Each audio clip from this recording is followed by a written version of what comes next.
As my knowledge of science grew, 25 years ago, in basically a flash, I came to the conclusion that the universe is so perfectly made and everything so perfectly matches together that there must be God and only one God.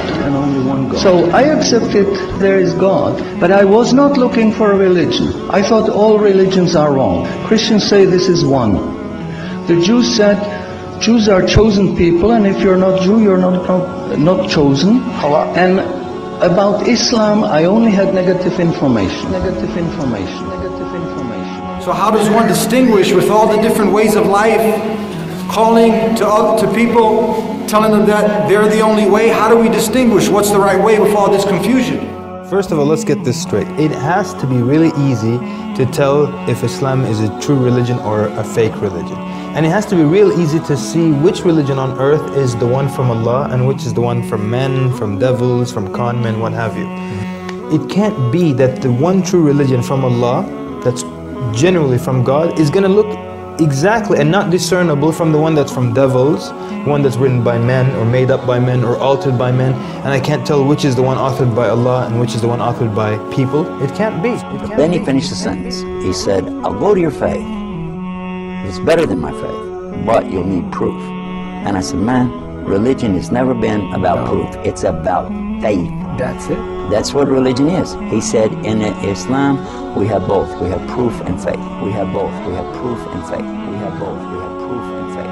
So different people from different religions used to knock on my door. And once the discussions got down to evidence, they had no answers. And that wasn't going to fly with me. And then I discovered Islam. And shortly after, I became Muslim. 1,400 years ago, when the world was immersed in darkness, the Quran was revealed, which brought light to a beleaguered world.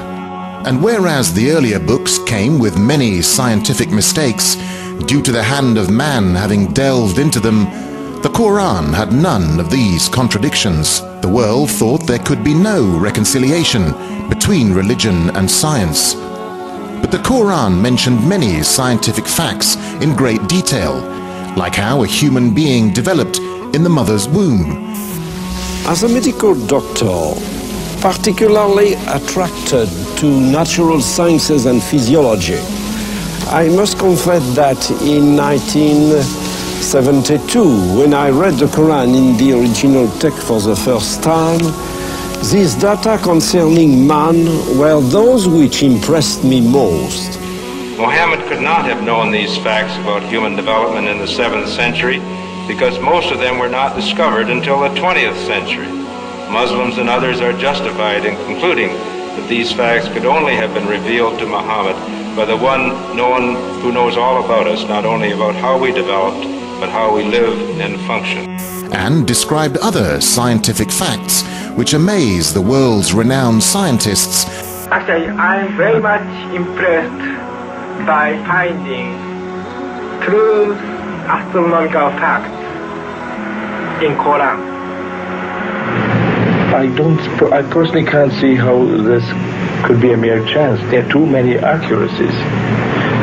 And like Dr. Moore, I have no difficulty in my mind reconciling that this is a divine inspiration or revelation which led him to these statements.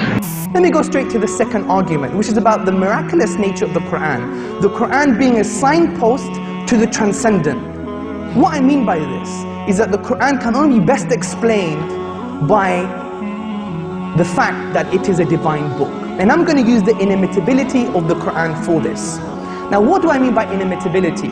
What I mean by inimitability is that the Quran cannot be emulated, reproduced, matched or copied with regards to its literary and linguistic features. But since Prophet Muhammad, peace be upon him, is the last messenger that was sent to mankind, isn't it fair that his message, the miracle that came with him and his message be preserved till the end of time, so that humans can still make that judgment call whether this miracle and message is in fact man-made or divine, man-made or divine, man-made or divine. And then when I was maybe about 1/3 in Quran, I remember telling my wife, you know, this Muhammad, he must have been a very smart, very intelligent man, because this book is very clear, very logical, very easy to follow, and there are no contradictions. No contradictions.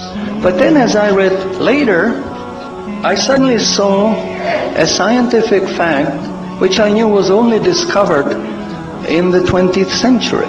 So immediately I saw that Muhammad is not the author of the Quran.